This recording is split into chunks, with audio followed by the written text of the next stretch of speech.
Now next question देखो 1.14 figure shows tracks of 3 charge particles in a uniform electrostatic field give the sign of 3 charges which particle has the highest charge to mass ratio. अब आपको पता है, देखो बेटा, पहले यहाँ तो फर्स्ट क्वेश्चन में तो पूछा है give the sign of 3 charges, ये 1 2 3 पार्टिकल्स है, इनका साइन लिखना है, राइट। सो जो भी पॉजिटिव की तरह अट्रैक्ट होगा तो ये इस पर चार्ज कैसा होना चाहिए, नेगेटिव। जो पार्टिकल पॉजिटिव प्लेट की तरफ अट्रैक्ट होगा इन पर चार्ज नेगेटिव होगा, जो नेगेटिव की तरह अट्रैक्ट होगा उसका चार्ज पॉजिटिव होगा, ठीक है। तो नेगेटिव चार्ज होंगे जो प्लस की प्लेट की तरफ अट्रैक्ट होंगे, और नेगेटिव ये पॉजिटिव चार्ज होगा जो माइनस की प्लेट की तरफ अट्रैक्ट होगा, ठीक है। तो साइन तो क्लियर है, जो पॉजिटिव की तरफ गया वो माइनस वाला और जो माइनस की तरफ गया वो प्लस वाला, ठीक। इसके बाद आपको निकालना है which particle has the highest charge to mass ratio. अब देखो ये जो प्लस माइनस प्लेट्स है ये इलेक्ट्रिक फील्ड बनाती हैं। इलेक्ट्रिक फील्ड सपोज कर लें ई है, जो कांस्टेंट है, यूनिफॉर्म है, यूनिफॉर्म इलेक्ट्रोस्टैटिक फील्ड है, तो ई कांस्टेंट होगा, राइट। सो ई अगर कांस्टेंट है, राइट, तो फोर्स कितना लगेगा। सबसे पहले मैं फोर्स लिखूं, फोर्स क्या होता है, क्यू ई, राइट। एक्सेलरेशन क्या होता है, फोर्स अपॉन मास, तो फोर्स हो गया क्यू ई, मास आ गया एम, राइट। तो एक्सेलरेशन की वैल्यू होगी क्यू ई बाय एम।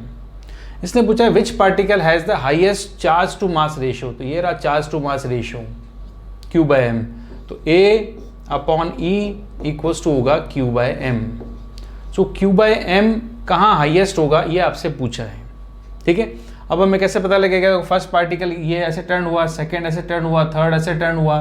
अगर हम देखें इलेक्ट्रिक फील्ड कौन सी एक्सिस पर है, वाई एक्सिस पर, इलेक्ट्रिक फील्ड वाई एक्सिस पर है, तो पार्टिकल का जो डिस्प्लेसमेंट होगा वो भी वाई एक्सिस पर होगा। तो डिस्प्लेसमेंट की इक्वेशन जैसा कि आपको पता है एस इक्वल्स टू होता है U T plus half A T square, ये सेकेंड इक्वेशन है, equation of motion second equation है जो डिस्प्लेसमेंट कैलकुलेट करती है। तो यहाँ पर डिस्प्लेसमेंट हम ले रहे हैं वाई एक्सिस का, तो इनिशियल वेलोसिटी वाई एक्सिस की, एक्सेलरेशन भी वाई एक्सिस का, तो ये जो एक्सेलरेशन हमें मिल रहा है ये वाई एक्सिस का ही एक्सेलरेशन है, ठीक है। तो आप देखो डिस्प्लेसमेंट एस वाई, अब यहाँ पर q by m highest ratio पूछा है, तो q by m is directly proportional to acceleration, and acceleration और डिस्प्लेसमेंट में देखो आप क्या रिलेशन है, एस वाई यू वाई तो आपका जीरो है क्योंकि सारी स्पीड इसकी एक्स डायरेक्शन में थी, वाई डायरेक्शन में कोई स्पीड नहीं थी। So S Y is proportional to A Y होता है, ठीक है। तो ई तो कांस्टेंट हो गया, अब क्यू बाय एम डिपेंड करेगा ए वाई पर और ए वाई डिपेंड करेगा डिस्प्लेसमेंट ऑन वाई एक्सिस पर। अगर आप ध्यान से देखें तो कौन से पार्टिकल का displacement on y axis maximum है वो आपको दिख रहा है। देखो पार्टिकल का मैक्सिमम डिस्प्लेसमेंट जो आएगा वाई डिस्प्लेसमेंट कह लो या एस वाई कह लो, ये एस वाई डिस्प्लेसमेंट होता है। तो इस डायरेक्शन में सबसे ज़्यादा डिस्प्लेस जो हुआ, सबसे ज़्यादा जो डिस्प्लेसमेंट कवर किया ऑन वाई एक्सिस वो है particle number third. So particle number third का डिस्प्लेसमेंट ज़्यादा है, दैट मीन्स एक्सेलरेशन ज़्यादा है, that means q by m का रेशियो भी ज़्यादा है। तो इसका आंसर होगा पार्टिकल थर्ड। पार्टिकल थर्ड है जिसका डिस्प्लेसमेंट ऑन वाई एक्सिस ज़्यादा है, एक्सेलरेशन ज़्यादा है, that means q by m का रेशियो भी ज़्यादा होगा, ठीक है। तो ये क्वेश्चन था 1.14। नाउ नेक्स्ट क्वेश्चन पे आ जाओ 1.15 consider a uniform electric field E. अब आप देखो ध्यान से, इलेक्ट्रिक फील्ड वेक्टर क्वांटिटी है, हम वेक्टर लगा सकते हैं, देखो इस पर। तो वेक्टर क्वांटिटी तो 3 × 10⁻³ आई कैप दिया हुआ है, तो इलेक्ट्रिक फील्ड आई कैप मतलब हो गया एक्स डायरेक्शन में, ठीक है। तो एक्स डायरेक्शन में अगर इलेक्ट्रिक फील्ड है तो हम यहाँ पर इलेक्ट्रिक फील्ड देखो एक्स डायरेक्शन में लेते हैं, तो इस तरह का इलेक्ट्रिक फील्ड गिवन है, ये इलेक्ट्रिक फील्ड है, electric field E value given है, ठीक है।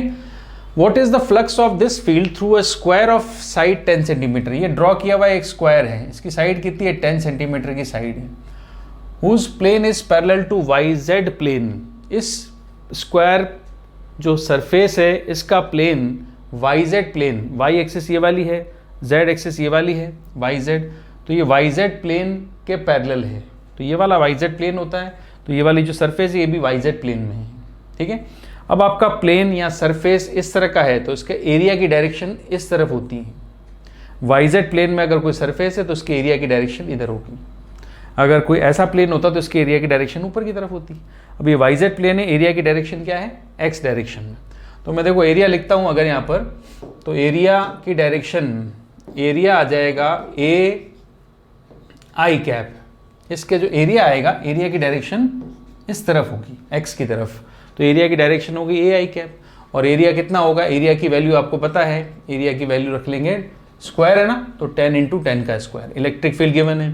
अब आपसे पूछा है फ्लक्स की वैल्यू, फ्लक्स होता है ई डॉट ए, फ्लक्स की वैल्यू क्या लिखेंगे, ई डॉट ए, ई डॉट ए। तो ई की डायरेक्शन भी आई कैप है, तो ई की डायरेक्शन भी ई आई कैप हो गया, डॉट एरिया की डायरेक्शन भी आई कैप हो गया, तो आई डॉट आई 1 होता है। तो इलेक्ट्रिक फ्लक्स का फॉर्मूला आ गया, यहाँ वैल्यू आ गई ई ए, तो फ्लक्स की वैल्यू क्या आ जाएगी, ई ए आई डॉट आई 1 हो जाता है। सो ई की वैल्यू कितनी है, 3 × 10⁻3, यूनिट चेक कर लेना, न्यूटन पर कूलम में, सही है। एरिया हो गया 100 सेंटीमीटर स्क्वायर, सेंटीमीटर स्क्वायर में है, उसको मीटर में कन्वर्ट करना पड़ेगा, तो 3 × 10⁻3 × 100, 1 सेंटीमीटर में 10⁻2 स्क्वायर करेंगे तो -4 आएगा, ठीक है। तो -4 का मतलब आप समझ गए, 3 और एक 4, 4 से 4 0 कैंसिल हो गया, बचेगा एक 0, तो फ्लक्स की वैल्यू आ गई 30, फ्लक्स की वैल्यू 30 है। यूनिट क्या लिखोगे, न्यूटन पर कूलम, तो न्यूटन पर कूलम मीटर स्क्वायर या न्यूटन मीटर स्क्वायर पर कूलम फ्लक्स कैलकुलेट हो गया। पार्ट ए का आंसर होगा 30 न्यूटन पर कूलम इंटू मीटर स्क्वायर, ठीक है। तो ये तो आपका हो गया न्यूमेरिकल पार्ट ए। अब आप ध्यान से पढ़ो, सेकंड पार्ट में क्या पूछा है, सेकंड पार्ट में पूछा है आपसे फ्लक्स की वैल्यू, फ्लक्स की वैल्यू क्या होगी। बट फ्लक्स की वैल्यू कौन सरफेस के लिए पूछिए, देखो, flux through the same square if the normal of its plane makes an angle 60 degree with the x axis.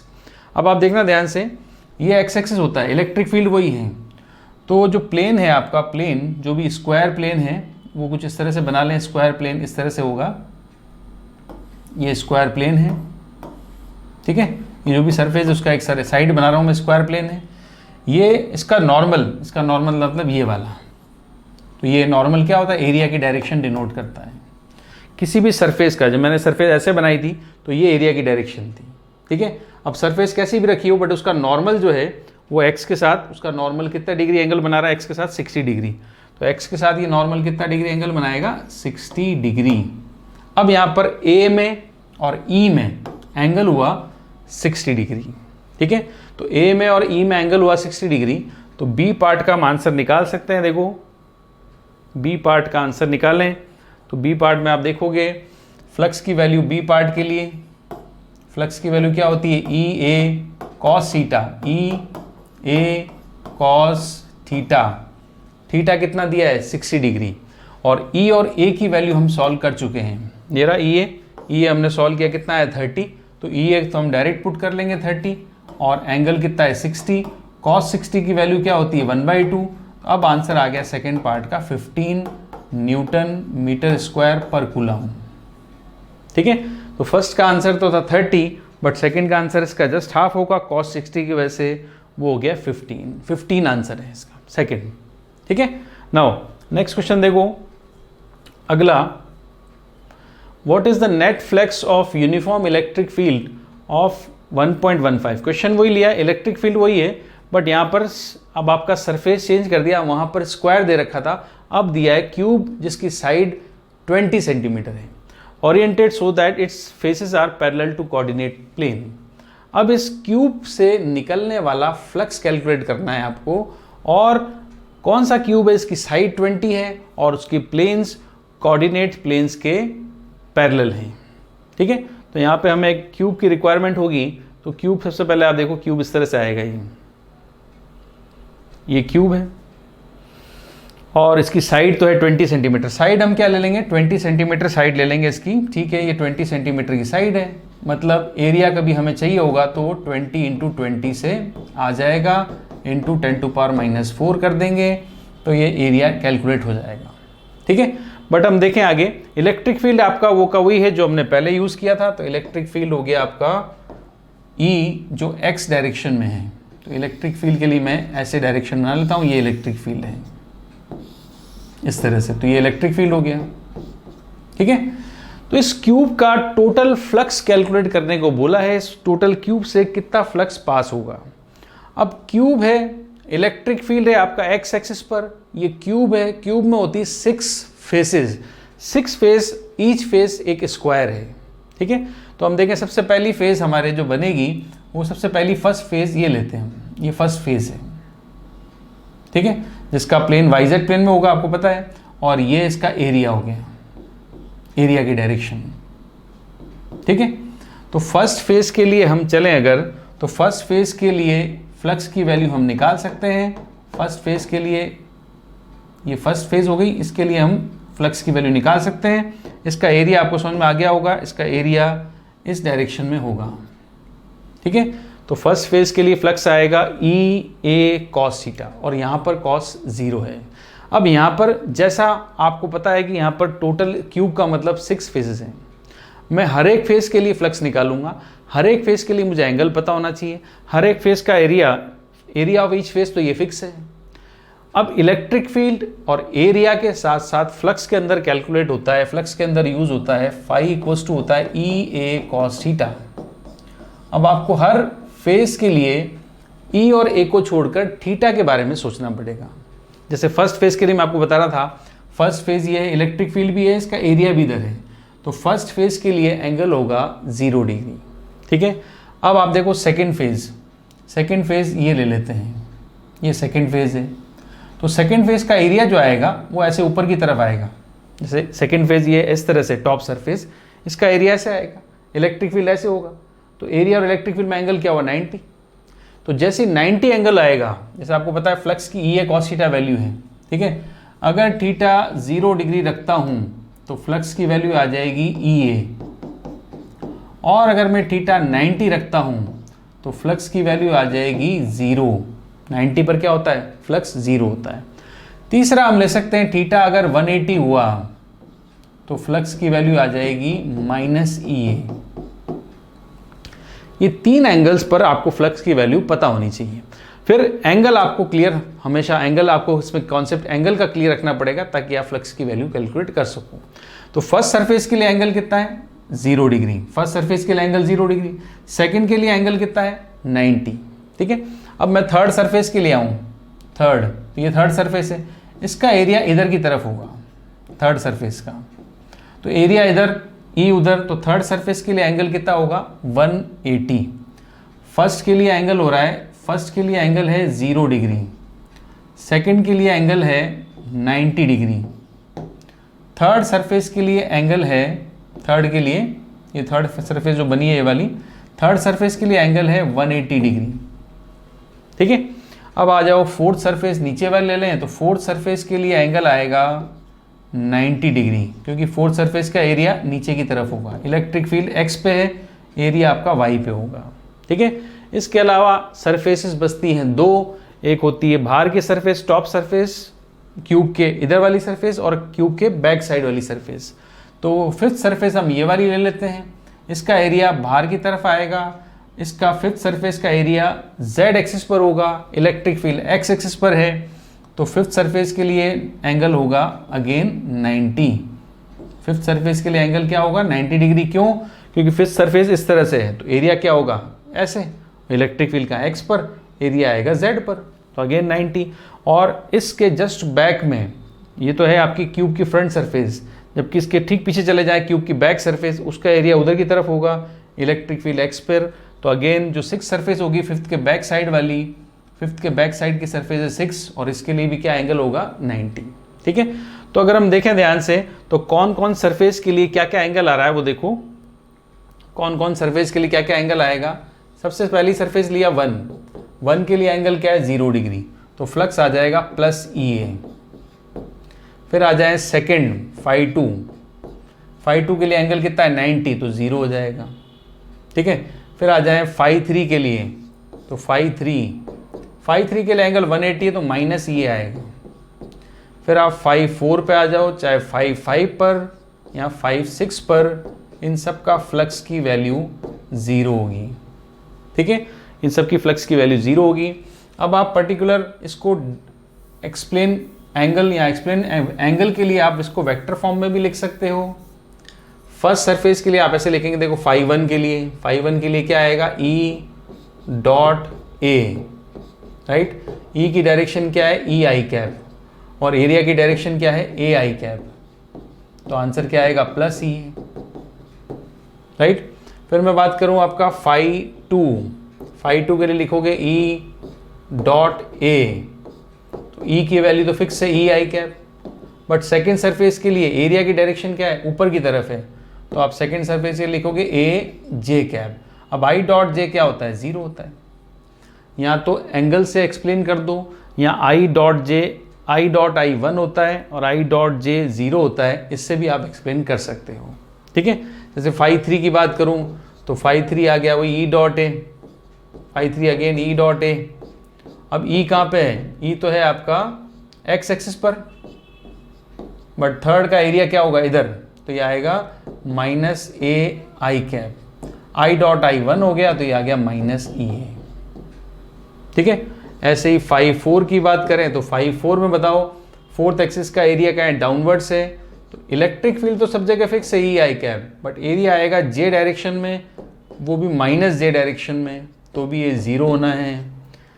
φ5 ले लेते हैं, फिफ्थ सरफेस का आउटवर्ड आ रहा है, तो इलेक्ट्रिक फील्ड तो एक्स डायरेक्शन में है, एरिया जेड एक्सिस पर है बाहर की तरफ, तो प्लस के, तो भी आई डॉट के क्या होगा, जीरो होगा। और φ6 हम लें तो ई आई कैप फिक्स है और ये आ गया माइनस ए के कैप, अगेन आई डॉट के जीरो होगा, जीरो हो गया। तो अगर आप देखोगे ध्यान से, ये प्लस जीरो, चार तो आपके जीरो आ गए, और इसको और उसको ऐड करोगे तो भी क्या आएगा, टोटल फ्लक्स अगर हम निकालें क्यूब का, phi with cube equals to, इन सबको ऐड करना है, सबको ऐड करना है, सबको ऐड करना है, सबको ऐड करोगे तो चार तो जीरो ही है, प्लस ई ए, और यहाँ पे आएगा माइनस ई ए, फ्लक्स की वैल्यू क्या हो गई, जीरो। सो इस क्वेश्चन में जो 20 सेंटीमीटर साइड का जो क्यूब गिवन था, जिसके फेसेस, जिसके प्लेन्स कोऑर्डिनेट प्लेन्स के पैरेलल थे, इलेक्ट्रिक फील्ड एक्स डायरेक्शन में था, इसका नेट फ्लक्स या टोटल फ्लक्स जो आता है वो जीरो आता है, ठीक। नाउ नेक्स्ट देखो अगला, careful measurement of electric field at the surface of black box indicates that the net outward flux through the surface of the box is 8 into 10 to power 3 newton metre square पर kilometre. अब यहाँ पर given देखो, flux की value given है, तो एक box है, बॉक्स से फ्लक्स कैलकुलेट हो रहा है, फ्लक्स कैलकुलेट करके दिया गया है, पूछा क्या है, देखो what is the net charge inside the box. अब कोई बॉक्स है मतलब एनक्लोज सरफेस है, एनक्लोज सरफेस तो गॉस थ्योरम लगा सकते हैं, तो आपको पता है फ्लक्स की value phi for enclose surface that is q in upon epsilon naught, right? so flux की वैल्यू गिवन है, तो q इनसाइड, फ्लक्स के जो चार्ज इनसाइड कैलकुलेट कर सकते हो फाई इंटू एप्सिलॉन नॉट से, ठीक है। अब फाई की वैल्यू कितनी है, 8 इंटू 10 टू पावर 3, और एप्सिलॉन नॉट की वैल्यू सबको पता है 8.85 इंटू 10 टू पावर -12, ठीक है। इन दोनों को मल्टीप्लाई करोगे आप तो चार्ज इनसाइड कितना होगा हम कैलकुलेट कर सकते हैं, तो ये वैल्यू आती है 0.07 into 10 to power -6, 0.07 into 10 to power -6, और -6 में क्यों कन्वर्ट किया, बिकॉज आप इसको माइक्रो कूलम लिख सकते हैं। So the charge inside the box is 0.7 micro coulomb, ठीक। अब इसका पार्ट बी देखो, if the net outward flux through the surface of the box were zero, किसी बॉक्स का नेट फ्लक्स जीरो होता है, जैसे हमने भी पढ़ा क्यूब का फ्लक्स जीरो था, so could you conclude that there were no charges inside the box, why और वाई नॉट। अगर किसी बॉक्स से पास होने वाला फ्लक्स अगर जीरो है, तो क्या आप ये कह सकते हो कि बॉक्स के अंदर चार्ज जीरो होगा। फिर आप इसी फॉर्मूले पर कॉन्सेंट्रेट करें कि फ्लक्स की वैल्यू जीरो है, इनसाइड चार्ज की वैल्यू फ्लक्स जीरो होने की वजह से क्या होगी, जीरो।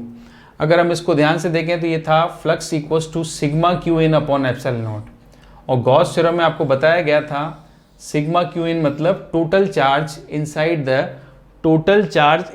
द एनक्लोज सरफेस, ठीक है। तो एनक्लोज सरफेस के इनसाइड टोटल चार्ज लिखना है, तो आप मुझे बताओ फ्लक्स अगर जीरो है, नेट आउटवर्ड फ्लक्स जीरो है, दैट मीन्स उस पर कौन सा चार्ज जीरो होगा, उसके अंदर प्रेजेंट नेट चार्ज या टोटल चार्ज जीरो होगा। इसका मतलब क्या होता है, टोटल चार्ज टोटल और नेट चार्ज, यहाँ चार्जेस का सम कह सकते हो आप, इज 0। ठीक है, इसने लिखा था could you conclude that there were no charges, ये गलत है। क्यों गलत है? बिकॉज टोटल और नेट चार्ज 0 हो सकता है। सपोज करें बॉक्स के अंदर, जो बॉक्स है हमारे पास, बॉक्स के अंदर हो सकता है प्लस क्यू और माइनस क्यू प्रेजेंट हो, तो टोटल चार्ज क्या होगा? 0 होगा। ठीक है, इसका ये मतलब नहीं है कि वहां पे कोई चार्जेस नहीं है। क्लियर? तो ये होता है इसका आंसर। नाउ नेक्स्ट देखो, a point charges plus 10 microcoulomb is a distance 5 cm directly above the center of a square of side 10 cm as shown in figure. What is the magnitude of electric flux through the square? अब आप देखो figure इसमें इस तरह का मान लें, figure ये इस तरह का दे रखा है, इसमें एक स्क्वायर है, इसकी साइड कितनी है? 10 सेंटीमीटर है। इसका सेंटर ये रहा, सेंटर से 5 सेंटीमीटर ऊपर, ये मैं 5 सेंटीमीटर ले लेता हूँ, ये 5 सेंटीमीटर अबोव एक चार्ज प्लेस किया हुआ है 10 माइक्रोकूलम का, ये है 10 माइक्रोकूलम का चार्ज। सो बोला है what is the magnitude of electric flux through the square, इस स्क्वायर से कितना इलेक्ट्रिक फ्लक्स कैलकुलेट होगा, इस स्क्वायर साइड से कितना इलेक्ट्रिक फ्लक्स पास होगा, ये हमें निकालना है। अब जैसा कि आपको पता है चार्ज ये प्लेस कर दिया 10 और ये एक स्क्वायर साइड दे दी, चार्ज इसके ऊपर दे दिया। ठीक है, अब चार्ज इसके ऊपर है, स्क्वायर साइड दे रखी है। अब चार्ज से अगर आपको फ्लक्स निकालना हो तो एक ही थ्योरम समझ में आती है, वो है गॉस थ्योरम। गॉस थ्योरम के अकॉर्डिंग क्या था? Flux equals to sigma q in upon epsilon naught. अब चार्ज गिवन है, बट गॉस थ्योरम पर स्टेटमेंट पे ध्यान से जाएं तो गॉस थ्योरम हमेशा अप्लाई होती है फॉर एनक्लोज्ड सरफेस, हमेशा वो बंद सरफेस के लिए, एनक्लोज सरफेस के लिए अप्लाई होती है, ना कि ओपन सरफेस के लिए। सो यहाँ पे ओपन सरफेस है, और आपने ये भी एक पॉइंट पढ़ा था, if surface is not closed end और एनक्लोज्ड, अगर सरफेस क्लोज्ड और एनक्लोज्ड नहीं गिवन है तो हम उसको इमेजिन करते हैं, हम ऐसा इमेजिन करते हैं कि सरफेस इस तरह से एनक्लोज्ड है ताकि हम गॉस थ्योरम अप्लाई कर सकें। राइट, तो हम क्या करेंगे, देखो इसको इमेजिन करना पड़ेगा, ये चार्ज ओपन है, इसको एनक्लोज्ड मानना पड़ेगा। तो एनक्लोज सरफेस के लिए हमें क्या लेना पड़ेगा? देखो ये तो स्क्वायर एक साइड था, एक स्क्वायर साइड आप इधर से ले लें, एक स्क्वायर साइड ये थी, एक स्क्वायर साइड ये आ गई, एक स्क्वायर साइड आप थोड़ा सा टॉप पे ले लें ऐसे, एक स्क्वायर साइड आप इधर से ले लें इस तरह से, इस तरह से। तो आप देखोगे ध्यान से तो ये 6 फेसेस का क्यूब बन जाएगा। मतलब जो एक सरफेस आपको दे रखी थी, जो सिंगल सरफेस दे रखी थी, वो देखना, इसमें बताना मुझे सिंगल सरफेस कौन सी थी। ये है आपका क्यूब, ये है क्यूब आपका, और ये एक सिंगल सरफेस ये वाली गिवन थी, बेस सरफेस ये वाली थी, ये गिवन थी आपकी 10 सेंटीमीटर की, और इसके सेंटर पे चार्ज रखा हुआ है क्यू। और एक सरफेस गिवन थी ये वाली, जो मैं शेडेड कर लेता हूँ, ये सरफेस गिवन थी, इसमें ये वाली सरफेस इस तरह से मानी जाती है। ठीक है, ये सरफेस गिवन थी, ये रही। बाकी सरफेस आपने सारी क्या किया? इमेजिन किया। तो बाकी सारे सरफेस इमेजिन करने से क्या हुआ? चार्ज कवर हो गया। नाउ क्या पूछा है? What is the magnitude of electric flux through the square, right? Square के लिए पूछा है, तो ये है आपका स्क्वायर, स्क्वायर साइड तो ये रही, आप कह सकते हो ये एक साइड है, और हमने एनक्लोज सरफेस के लिए क्या माना? क्यूब। क्यूब में टोटल साइड्स कितनी होती है? 6। तो हम लिख सकते हैं, देखो इधर flux linked with 6 faces, flux linked with 6 faces. 6 faces मतलब ये हो गया enclosed, flux linked with enclose surface, enclose मतलब होगी 6 फेसेस। तो फ्लक्स की वैल्यू आ जाएगी Q upon epsilon not. Flux का मतलब 6 फेसेस हैं, तभी तो एनक्लोज होती हैं। बट इसने क्या पूछा है? Magnitude of electric flux square, मतलब स्क्वायर मीन्स ईच फेस और ईच साइड। हमें निकालना है flux linked with each face. तो ईच फेस के लिए या ईच साइड के लिए या ईच स्क्वायर के लिए ये हो जाएगा phi dash, which is equals to 5 upon 6। अब मैंने 6 में क्यों डिवाइड किया? देखो आपके पास एक सरफेस थी, बाकी 5 फेसेस आपने इमेजिन किए हैं, तो इसका जो टोटल फ्लक्स होगा, किसका? चार्ज का जो टोटल फ्लक्स होता है, ये टोटल फ्लक्स डिवाइड होगा कितने पार्ट्स में? ये टोटल फ्लक्स डिवाइड होगा 6 पार्ट्स में, क्योंकि क्यू के आसपास 4 सरफेस ही हूँ, एक टॉप पर एक बॉटम पर, तो टोटल 4 सराउंडिंग सरफेस है, एक टॉप और एक बॉटम, तो चार्ज का फ्लक्स 6 सरफेस में इक्वली डिवाइड होगा। और ये जो स्क्वायर है आपका, ये एक सरफेस है, तो टोटल फ्लक्स क्या हो गया 5/6। तो 5' की वैल्यू आपको चाहिए थी, 5 की वैल्यू ये रही, तो Q/6 एप्सिलॉन नॉट हम रख कर इसको कैलकुलेट कर सकते हैं।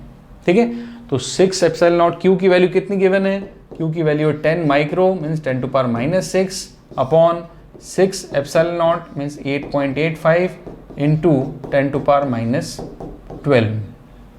ठीक है, यहाँ से इसको हम सॉल्व करेंगे तो फ्लक्स की वैल्यू कैलकुलेट कर सकते हैं। फ्लक्स की वैल्यू इसमें निकल के आती है हमारे पास, that will be 1.88 into 10⁻5। Solve करोगे तो आएगा 1.88 इंटू 10⁻5 न्यूटन मीटर स्क्वायर पर कूलम। ठीक है, तो एनसीईआरटी में कुछ कैलकुलेशन भी थोड़ी सी टफ है, आंसर्स भी कुछ ऐसे पॉइंट्स में कैलकुलेटिव होते हैं, कैलकुलेट होने पर मिलते हैं, तो आपको ये कैलकुलेशन भी थोड़ी सी एनसीईआरटी में ज़्यादा करनी पड़ती है। चलें नेक्स्ट क्वेश्चन देखो, point charge of 2 micro coulomb is at a centre of cubic Gaussian surface 9 centimetre of edge, what is the net electric flux through the surface. ठीक है, अब यहाँ पर आप देखोगे ध्यान से तो एक पॉइंट चार्ज है 2 माइक्रो कूलम का, जो गॉस सरफेस के सेंटर पर प्लेस्ड है, राइट। तो यहाँ पर पूछा है net electric flux through the surface. Surface यहाँ पे मतलब गॉसियन सरफेस ये दे दिया है, ये सरफेस बोला है, सरफेस मतलब ये गॉसियन सरफेस, और गॉसियन सरफेस कैसी है, क्यूबिक, इसका मतलब पूरे क्यूब का फ्लक्स पूछा है, तो हम इजीली निकाल सकते हैं पूरे क्यूब का फ्लक्स, तो इजीली निकाल सकते हो। क्या था formula, sigma QN upon epsilon not. Sigma मतलब टोटल चार्ज, बट इसमें दिया एक ही पॉइंट चार्ज, तो टोटल की जगह वो एक ही आएगा 2 माइक्रो कूलम अपॉन क्या आएगा एप्सिलॉन नॉट। साइड का कोई लेना देना नहीं है, फ्लक्स आपको पता है, आपने पढ़ा है पॉइंट में, फ्लक्स जो होता है ये इनक्लोज सरफेस के साइज पे कह सकते हैं, इनक्लोज सरफेस के साइज पर डिपेंड नहीं करता है। साइड 9 सेंटीमीटर हो, चाहे 10 हो, चाहे 18 हो, जो फ्लक्स की वैल्यू होगी वो साइज पे डिपेंड नहीं करती है। तो यहाँ पर 8.85 डिवाइड कर देते हैं, ये आ गया आंसर आपका। 10⁻12 करोगे, फिर वो अगेन कैलकुलेशन थोड़ी सी टफ है, तो इसको हम डिवाइड करेंगे 2/8.85, सॉल्व करोगे तो आएगा 2.26 into 10⁻5, 2.26 into 10⁻5 newton metre square पर कूलम। तो ये सिंपल फॉर्मूला बेस्ड था, गॉस थ्योरम पर बेस्ड न्यूमेरिकल था, इजी था। नाउ नेक्स्ट देखो 1.20, a point charge causes an electric flux. अब यहाँ पे देखना point charge causes electric flux, वो माइनस में दे रखा है, तो माइनस का फ्लक्स है through a spherical Gaussian surface of 10 centimetre radius centred on the charge. ठीक है, तो आप देखो हम बात करें, एक रेडियस है 10 सेंटीमीटर, रेडियस का एक स्फेयर है, इसके सेंटर पे चार्ज है Q, और रेडियस कितनी है इसकी 10 सेंटीमीटर। ठीक है, so if the radius of Gaussian surface were double, how much flux pass through the surface. अब आपको पता है, जैसे तो आपने पढ़ा है कि फ्लक्स साइज पर डिपेंड नहीं करता, स्फेयर की रेडियस 5 हो, 10 हो, 20 हो, फ्लक्स का अमाउंट सेम रहेगा। मैं थोड़ा आपको इसको एक्सप्लेन भी कर सकता हूँ, देखो एक्सप्लेन करें इसको। सपोज करें चार्ज है Q, ये चार्ज है Q, ये चार्ज अपने आसपास इलेक्ट्रिक लाइंस क्रिएट करता है, इलेक्ट्रिक फील्ड बनाता है, ये चार्ज अपने आसपास इलेक्ट्रिक फील्ड बनाता है इस तरह से। ठीक है, तो इलेक्ट्रिक फील्ड बना रहा है, अपने सराउंडिंग इलेक्ट्रिक फील्ड प्रोड्यूस करेगा। ठीक है, तो इलेक्ट्रिक फील्ड प्रोड्यूस कर रहा है। अब सपोज करें आपको बोला है फर्स्ट, ये स्फेयर, इसकी रेडियस सपोज कर लें 5 सेंटीमीटर है, तो ये 5 सेंटीमीटर का स्फेयर है, 5 सेंटीमीटर रेडियस का। तो फ्लक्स का मतलब होता है number of electric field lines, तो कितनी लाइंस पास हो रही है बता सकते हो, कितनी लाइंस हो गई 8। तो ये पहला सरफेस है, फ्लक्स φ1 की वैल्यू क्या होगी 8 होगी। अब ये 5 सेंटीमीटर रेडियस का स्फेयर है, अब ठीक इसका 5 सेंटीमीटर था, ठीक इसका डबल ले लो, तो डबल लोगे तो ये वाला स्फेयर आ जाएगा। इसकी रेडियस क्या है, इसकी रेडियस 10 सेंटीमीटर है, और ये आपका फ्लक्स हो गया φ2, सेकेंड सरफेस है। तो आप देखोगे सेकेंड जो सरफेस है आपका ये बड़ा है, तो भी इससे कितनी लाइंस पास हो रही हैं, 1 2 3 4 5 6 7 8, वो लाइन तो वही है, तो फ्लक्स की वैल्यू क्या रहेगी 8। तो flux never depends upon size और shape of given enclose surface. ठीक है, तो फर्स्ट का आंसर क्या होगा, how much flux would pass through the surface, same बोल सकते हैं, सेम, और सेम बोलने के बाद आप आंसर लिख भी सकते हो। फ्लक्स की वैल्यू जो पहले गिवन थी वही आएगी -1.0 इंटू 10⁻3। ठीक है, ये था। अब बोला what is the value of point charge. अब फ्लक्स दे दिया, पॉइंट चार्ज निकालना है, तो आपको पता ही है फ्लक्स इक्वल्स टू क्या होता है, sigma q in upon epsilon not. तो जितना अंदर चार्ज होगा क्यू इन वो निकल जाता है अगर हम फ्लक्स को एप्सिलॉन नॉट से मल्टीप्लाई करें। ठीक है, तो फ्लक्स की वैल्यू है -1.0 इंटू 10⁻3 और एप्सिलॉन नॉट की वैल्यू आपको पता है 8.85 इंटू 10⁻12। तो यहाँ पे ये कैलकुलेशन इजी कर दी बिकॉज 1 ही दिया है। ठीक है, तो यहाँ पर क्यू इन हम निकाल सकते हैं, चार्ज कितना होगा अंदर, वो आएगा माइनस भी आ रहा है देखो, दैट मीन्स चार्ज होगा वो नेगेटिव होगा अंदर। ठीक है, माइनस का कितना 8.85 इंटू 10⁻12 और माइनस ये +3 कर दोगे तो 10⁻9। तो 8.85 इंटू 10⁻9 उसको नैनो कूलम हम बोल सकते हैं। तो माइनस का चार्ज है तो माइनस का 8.85 नैनो कूलम चार्ज। ठीक है, तो ये था क्वेश्चन 1.20। हमने चार्ज भी निकाल लिया, हमने एक कॉन्सेप्ट भी पढ़ लिया है कि फ्लक्स एरिया पर डिपेंड नहीं करता है। नाउ नेक्स्ट देखो, a conducting sphere of radius 10 centimetre has a unknown charge. इसके भी वही चार्ज का अननोन चार्ज है, अंदर कितना चार्ज प्लेस है। If the electric field 20 centimetre from the centre is this and radially outward, what is the net charge on the sphere. अब आप देखो, अगर हम स्फीयर की बात करें, कंडक्टिंग स्फीयर की, तो कंडक्टिंग स्फीयर के सेंटर पे जो इलेक्ट्रिक फील्ड होता है that will B KQ upon R²। R यहाँ पे रेडियस है। ठीक है, और E आउटसाइड जो होता है, आउटसाइड वो होता है KQ अपॉन स्मॉल r², और स्मॉल r डिस्टेंस है। What is small r? Small r is distance. ठीक है, तो स्मॉल r गिवन है आपको इसमें 20 और कैपिटल R गिवन है 10। ठीक है, तो इलेक्ट्रिक फील्ड बोला है, ये आउट इलेक्ट्रिक फील्ड की वैल्यू गिवन है वो है 1.5 इंटू 10⁻3। ठीक है, तो what is the net charge on the sphere. अब ये बताओ, ये यहाँ पर 10 सेंटीमीटर दिया है और ये 20 दे दिया, तो रेडियस 10 देके 20 सेंटीमीटर पे इलेक्ट्रिक फील्ड दिया है। तो 10 से दूर अगर इलेक्ट्रिक फील्ड दिया है मतलब ये पॉइंट क्या है, आउटसाइड है, तो आपने आउटसाइड वाला फॉर्मूला लगाना है। ठीक है, तो आउटसाइड वाला फॉर्मूला लगाओगे, यहाँ से क्या निकालना है, क्यू तो निकालना है। तो यहाँ से देखो K की वैल्यू पुट करो, K कितना होता है 9 इंटू 10⁻9। Q हमें निकालना है, स्मॉल r आपको रेडियस गिवन है 20 इंटू 10⁻4 इक्वल्स टू ये इलेक्ट्रिक फील्ड इंटेंसिटी गिवन है 1.5 इंटू 10⁻3। तो यहाँ से स्मॉल q निकाल सकते हैं इजीली। यहाँ से देख लो आप 0 0 कैंसिल करेंगे, फिर ये -4 हो गया, कैंसिल होगा, तो यहाँ से q निकाल सकते हो देखो।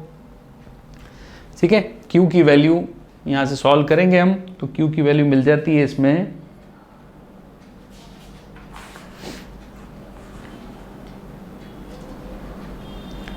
6.67 नैनो कूलम चार्ज मिलेगा आपको Q की वैल्यू।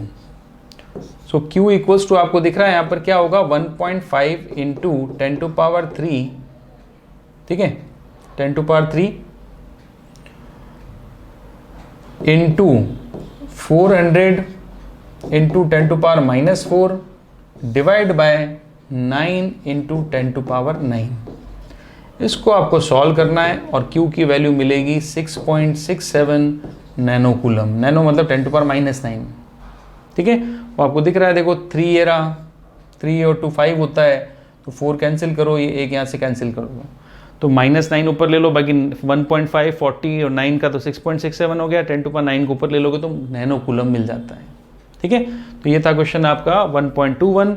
नाउ नेक्स्ट देखो, A uniformly charged conducting sphere of 2.4 meter diameter has surface charge density 80 microcoulomb पर metre square. Find the charge on sphere and what is the total electric flux leaving the surface of the sphere.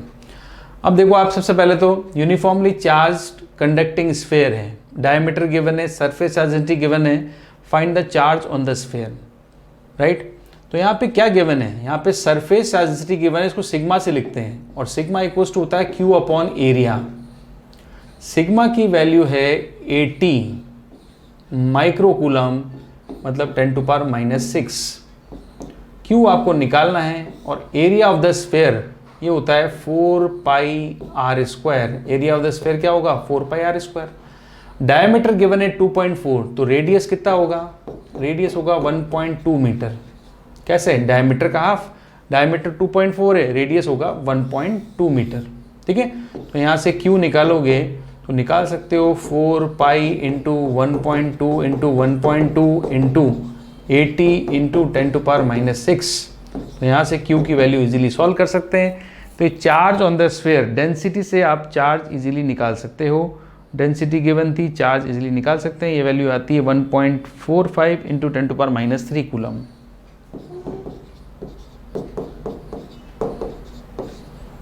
ठीक है, अब ये charge है आपका, इसमें charge की value हमने निकाल दी. अब इसमें आपसे पूछा है what is the flux linked flux, total electric flux leaving the surface on the sphere. इस सरफेस से, इस स्फीयर के सरफेस से कितना फ्लक्स लीव कर रहा है. तो अगर आपने चार्ज निकाल लिया तो फ्लक्स की वैल्यू तो निकाल ही सकते हो. ये तो था आपका ए पार्ट. अगर आपने चार्ज निकाल लिया तो फ्लक्स निकाल सकते हैं. फ्लक्स की वैल्यू क्या होती है, φ = σ/Qin अपॉन ε0. तो सरफेस से कितना फ्लक्स पास हो रहा है, तो सरफेस मतलब आउटर सरफेस है, तो जितना चार्ज हमने निकाला ये चार्ज उसके अंदर होगा. फ्लक्स की वैल्यू निकाल सकते हैं. फाई की वैल्यू, चार्ज कितना है 1.45 इंटू 10⁻³ ε0 की वैल्यू भी आपको पता है 8.85 इंटू 10⁻12. अब तो याद होगी ε0 की वैल्यू 8.85 इंटू 10⁻12 कई बार यूज़ करते हो. तो न्यूमेरिकल का एक फ़ायदा मैं हमेशा ये भी कहूँगा आपको कि न्यूमेरिकल का एक फ़ायदा होता है, जितने ज़्यादा प्रैक्टिस करोगे एक तो आपको फॉर्मूले लर्न होते हैं और ये कुछ डेटाज होते हैं इनकी वैल्यू भी लर्न हो जाती है, फॉर्मूले लर्न हो जाते हैं और कॉन्सेप्ट भी क्लियर होते हैं. हमने पढ़ लिया कि फ्लक्स एरिया पे डिपेंड नहीं करता है, बट इसको जब हम अप्लाई करेंगे, हमने यहाँ पे अप्लाई किया, रेडियस को बड़ा करके देखा, पहले रेडियस 10 है अब 20 दे दिया, तो ये इसको अप्लाई करते हैं. तो न्यूमेरिकल्स का मतलब न्यूमेरिकल का मतलब क्या है, it is application of concepts कह सकते हो. जब न्यूमेरिकल पढ़ते हो, न्यूमेरिकल करते हो, तो वो कॉन्सेप्ट्स के एप्लीकेशंस हैं.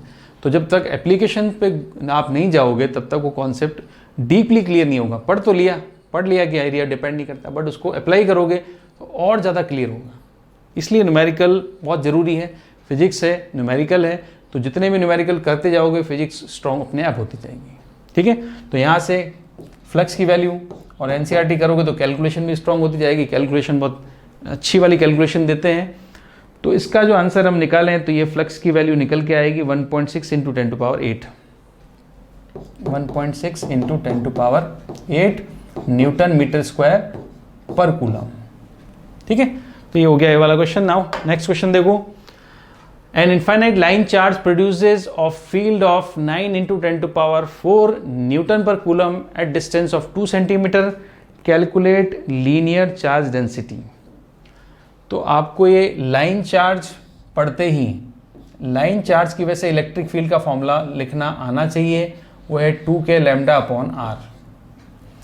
पॉइंट चार्ज है तो kq/r², लाइन चार्ज है तो 2k λ/r, और शीट है, प्लेन है, शीट का चार्ज है तो σ/2ε0. ये जो डेरिवेशन हम करके आए हैं उनकी वैल्यूज हमें याद होनी चाहिए. ठीक है, तो लाइन चार्ज के लिए हमने डिराइव किया था, क्या आया था 2k λ/r. So E equals to 2k λ/r. तो 2k की वैल्यू 9 इंटू 10⁹. लैम्डा कितना है, ये रहा, लीनियर चार्ज प्रोड्यूसेस फील्ड. अच्छा, लैम्डा तो पूछा ही है, कैलकुलेट तो लैम्डा तो पूछा है. E गिवन है, तो E की वैल्यू गिवन है तो E की वैल्यू पुट कर लेते हैं 9 इंटू 10⁴. डिस्टेंस गिवन है R 2 सेंटीमीटर, तो 2 इंटू 10⁻⁻2 सेंटीमीटर पुट कर देंगे. तो यहाँ से हम सॉल्व करेंगे तो लैम्डा की वैल्यू कैलकुलेट कर सकते हो इजीली. इसमें कैलकुलेशन इजी है. वाह, 2 से 2 कैंसिल, 9 से 9 कैंसिल, 4 से 9 कैंसिल होगा तो 5 होगा, और ये -2 ऊपर आ जाए तो 7 हो जाएगा। तो लेमडा की वैल्यू पूछी थी, तो लेमडा की वैल्यू आ जाएगी यहाँ पर आएगा -2, और ये 10⁵ नीचे आ जाएगा इक्वल्स टू लेमडा, ये ऊपर चला जाएगा तो -7 हो जाएगा। तो लेमडा की वैल्यू आ गई 10⁻⁷ यूनिट होगी इसकी कूलाम पर मीटर, क्योंकि ये लीनियर चार्ज डेंसिटी है। कूलाम पर मीटर इसकी यूनिट आएगी, कूलाम पर मीटर, ठीक है, जिसको फिर हम लिख सकते हैं आगे 0.1 माइक्रो कूलाम। इसको आप क्या लिख सकते हो, 0.1 माइक्रो कूलाम पर मीटर। क्लियर? तो ये भी फॉर्मूला बेस्ड क्वेश्चन था, बट ये फॉर्मूला आपको याद होना चाहिए। जितने न्यूमेरिकल करोगे फॉर्मूले भी याद होते जाएंगे। नाउ नेक्स्ट देखो, 2 large thin metallic plates are parallel and close to each other. On their inner faces, the plates have surface charge density of opposite signs of magnitude 17 into 10⁻22 coulomb meter. Right? So, what is the E? Electric field intensity आपसे पूछी है, what is the E? और यहाँ पर ये metal plates दे रखी हैं आपको, ठीक है, 2 large thin metal plates हैं।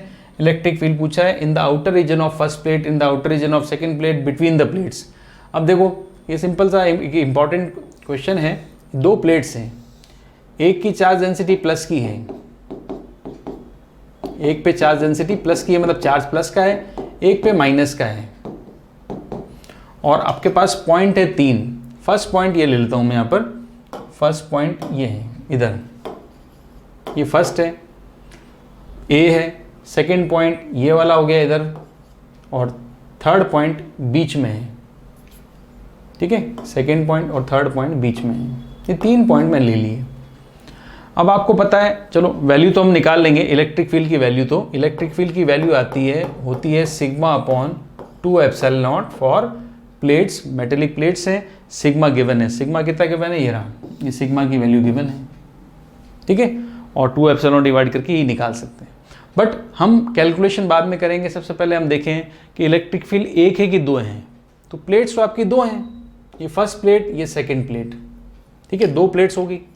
अब फर्स्ट प्लेट इलेक्ट्रिक फील्ड बनाएगी इस फर्स्ट पॉइंट पर, कैसा चार्ज है, प्लस का, तो ये आएगा अवे फ्रॉम द चार्ज। पहला पॉइंट जो आएगा, first plate electric field away from the charge, away from the plate, और सेकेंड प्लेट बनाएगी टूवर्ड्स प्लेट, ठीक है। तो यहाँ पर 2 इलेक्ट्रिक फील्ड आपको दिख रहे हैं, 2 इलेक्ट्रिक फील्ड हैं। ये आएगा फर्स्ट प्लेट की वजह से E1 और ये आएगा सेकेंड प्लेट की वजह से E2, और दोनों की वैल्यू सेम है। एंगल कितना हुआ इनके बीच में, 180। तो फर्स्ट पॉइंट कह लो, या ए जो फर्स्ट है, ए फर्स्ट पॉइंट कह लें, E at point 1। यहाँ पे 2 इलेक्ट्रिक फील्ड आएंगे, E1 E2 का वेक्टर सम करना था, बट आप देखो ध्यान से, इनके बीच में एंगल कितना है, 180 है। तो एंगल 180 होने की वजह से आप क्या लिखोगे, E1 माइनस E2, और ये दोनों वैल्यू सेम है, यही E1 है, यही E2 है, बिकॉज सिग्मा तो सेम है ना, तो दोनों की वैल्यू सेम है, दोनों को E लिख सकता हूँ, तो ये आएगा 0। बी पॉइंट जो लिया वो उधर लिया है सेकेंड, देखो अब ये प्लस प्लेट है पहली, बी में पॉइंट कहाँ लिया है, सेकेंड प्लेट के बाहर, ये रहा, फर्स्ट प्लेट प्लस की है, इलेक्ट्रिक फील्ड ऐसे बनेगा दूर की तरफ, ये आ गया E1। सेकेंड प्लेस माइनस की है, ये इधर बनाएगा इलेक्ट्रिक फील्ड प्लेट की तरफ, ये आ गया E2। अगेन एंगल कितना हुआ, 180, रिजल्ट सेम, इसका भी 0 होगा, सेम रिजल्ट इसका है, सेम इसका है, ठीक है।